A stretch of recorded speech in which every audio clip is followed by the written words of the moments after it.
Thank you for joining me here on the last segment of today's show. You guessed it, another home upset loss by another team in week 2. This time talking about the Tampa Bay Buccaneers upsetting the Detroit Lions at home with a 20-16 score in a playoff rematch that we saw just yesterday. A playoff rematch of last year's divisional round. This time had a different result in this time around because last time in January, I'm assuming the Lions came out on the winning end of this matchup. A very close game still, but this time around, the Tampa Bay Bucks surprising a lot of people with this win, especially me, because like I said before, I picked the Lions to win this game, and now the Bucks moved to 2-0. The Lions fought a 1-1 in two close games. Arguably, you could say maybe if the Rams were fully healthy, maybe they could win that game. And, then everything's just upside down, right? With the Lions going 0-2 if the Rams would have won that game. But, yeah, just weird results. A lot of upsets yesterday for a lot of these favoring teams. Ethan Baker, a top 10 quarterback in this league. He's so good. Yeah, I think at this point you could say that. I think he is playing like a top 10 quarterback because a lot of the quarterbacks, I think, have also not been playing too great. You look at Trevor, not impressing too much. I'm trying to think, like Lamar, for as good as the Ravens are and how talented he is, I would expect more from him. Burrow played very good yesterday, but didn't play too well in the first game. Josh Allen has been up there. Obviously, he's playing very good, but top 10, you look at Dak, hasn't been playing great at all. I think Baker's made a good case for himself, especially after this game, because, the score was very close throughout the entire game. The Bucks scored the only touchdown in the first half to take that lead 13-6 at the half. And into the second half, obviously. The Lions didn't score a touchdown until the third quarter, towards the end of that third quarter, with David Montgomery getting into the end zone. And that took the lead from the Tampa Bay Buccaneers ultimately. That made it 16-13 in favor of the Detroit Lions after they got a field goal before that, I should have mentioned before. But they had the lead 16-13 heading into the fourth quarter. Or actually, no, my mistake.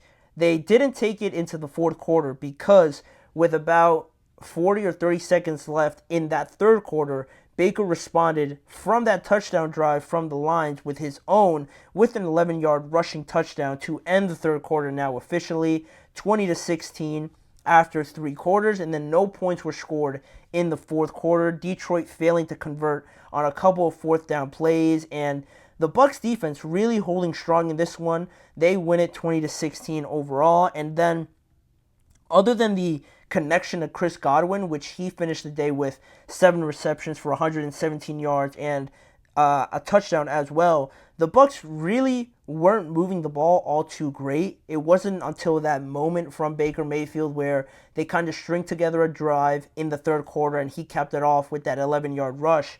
The Bucks weren't like dominating the Lions to the extent that the Lions were dominating, because you look at their stat line and Jared Goff had over 300 passing yards. He did have 2 interceptions, which doesn't help, but he had over 300 passing yards. Jahmyr Gibbs had 84 rushing yards. Amon-Ra St. Brown had 11 receptions for 119 yards. So if you look at all those numbers, you're thinking that the Lions could have won this game by maybe a touchdown or two, but there was a lot of 20 or something field goals, right? 20-something yard field goal attempts, 30-something yard field goal attempts, because the Lions had no problem getting into the red zone, but at the end of the day, they finished 1 for 7 in the conversion rate for touchdowns in the red zone, right? They only converted on one of them, and a lot of them were just 3 points, 3 points, 3 points, and the Bucks stayed in this game until a critical moment, right? Like we just talked about with the Raiders, like we just talked about with the Bengals.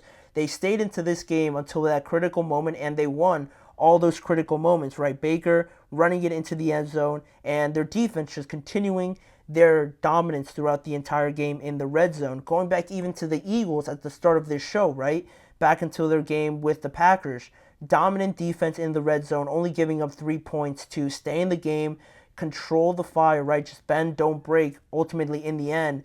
If you have a good enough team, if you have a good enough quarterback, an impressive enough talent on offense, if you're able to do that and the other team is quite frankly just giving the game away, selling it basically, you're going to have an opportunity. And all three of these teams, the Bucs, the Raiders, the Chiefs ultimately also took advantage of that. And from that point on, you look more into this Bucs offense, which is talented, like I said, but they really didn't have a great game.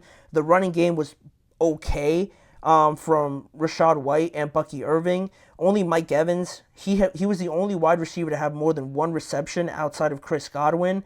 And their defense just played exceptionally well for the Bucs. And the Lions, I'm sure they're going to want to have this game back. I'm sure from how dominant their offensive line is, from how talented they are overall, they're going to be having trouble sleeping just based off of this loss, because in these ugly, tight, just muddy games, you'd expect the Lions to kind of win these games just because of their identity and the running, the relentlessness of the running game. You'd think that these games suit them, so they kind of got beat at their own game here with the Bucs beating them at home as well.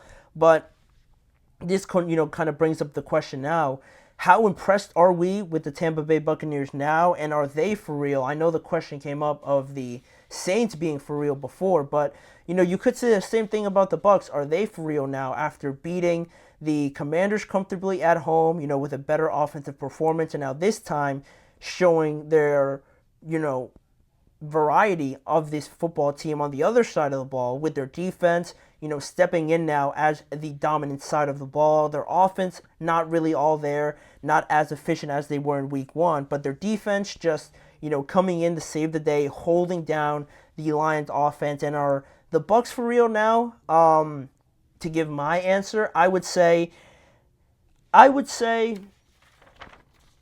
see I want to see them more in another game, right? Because the Commanders are one thing. This game against the Lions is impressive. I will give them that.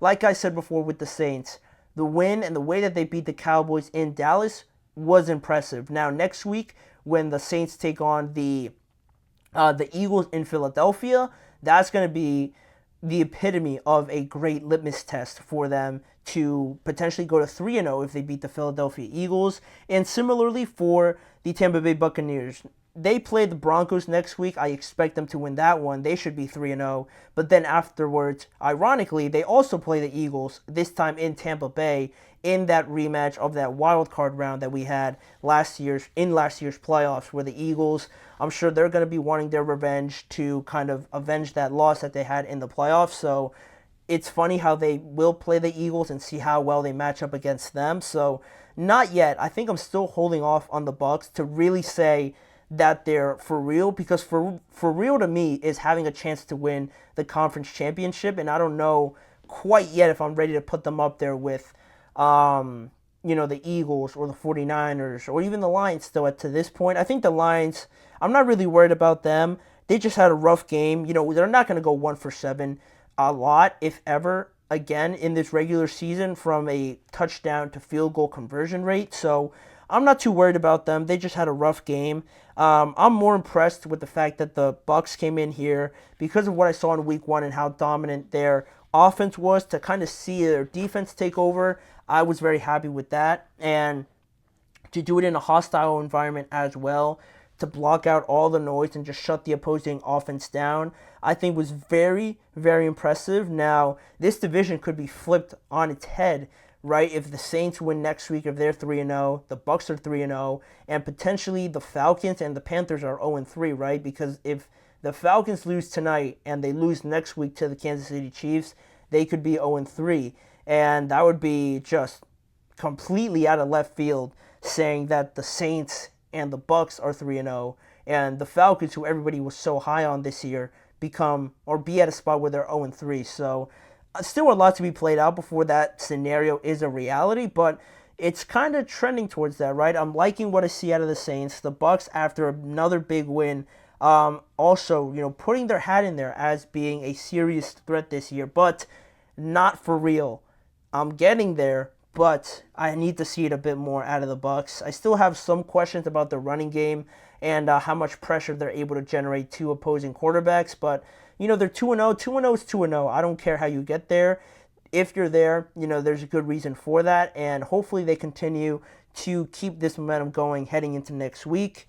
And now, that'll do it. That'll wrap it up for today's show. That's the last game I wanted to go over because there was all those games I wanted to bring up because they were surprising in each of their own ways. But that'll do it for tonight's episode. Thank you guys for tuning in. Go check out the Monday Night Football game that is going to kick off in just less than an hour now. But before you do that, please remember to like, follow, and subscribe to the show. Also, follow the network on all forms of social media.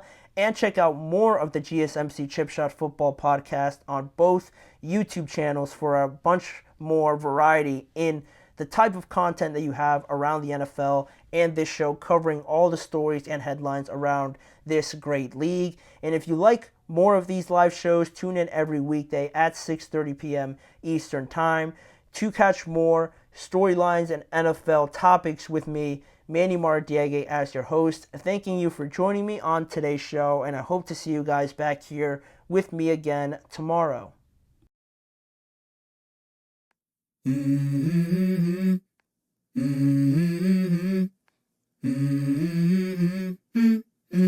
Let's go. I wake up to a little bit of drool on my pillow, feel like it's gonna be a bad day. Yeah, I'm tired of shit, and the coffee ain't hit yet, damn, ain't that great. I don't wanna go to